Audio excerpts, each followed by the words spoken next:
మనం అందరినీ ప్రేమించగలిగితేనండి అందరిని బట్టి సంతోషిస్తామండి. మనం కొందరినే ప్రేమిస్తున్నాం అనుకోండి, ఆ కొందరిని బట్టి సంతోషిస్తాం. మిగతా వాళ్ళని బట్టి ఏదో మనసులో బాధ వెళితే అలాగట ఇలాగట లోపల కొరుకుతూ ఉంటది. అంటే నువ్వు పరిపూర్ణమైన సంతోషంలోకి ఇంకా రాలేదు. పండు పండిందో లేదో, బొప్పాయి పండు తెలిసిపోయినప్పుడు వీడిలో ఆత్మఫలం ఉందో లేదో తెలియదు అనుకుంటున్నారా? వాక్యం తెలిసిన మాకే తెలిసిపోతే సర్వం ఎరిగిన దేవుడికి ఆత్మఫలాలు ఉన్నాయో లేదో తెలీదా? తెలుస్తుంది. ఆత్మఫలం ఉన్నవాడు అన్నిటి యందు ఏం చేస్తాడో తెలుసా?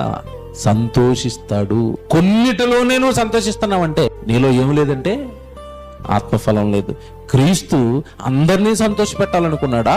కొందరిని సంతోష పెట్టాలనుకున్నాడా? మరి నువ్వేంటి డిఫరెంట్, క్వైట్ ఆపోజిట్ కొన్నావు? ఏదో కొంచెం నీదో నీకు ఆయన గుణం రాలేదంటే ఇంకా బాగా ఆలోచించు. ప్రేమ వస్తే ఆటోమేటిక్ ఏమొస్తుంది? సంతోషం వస్తుంది.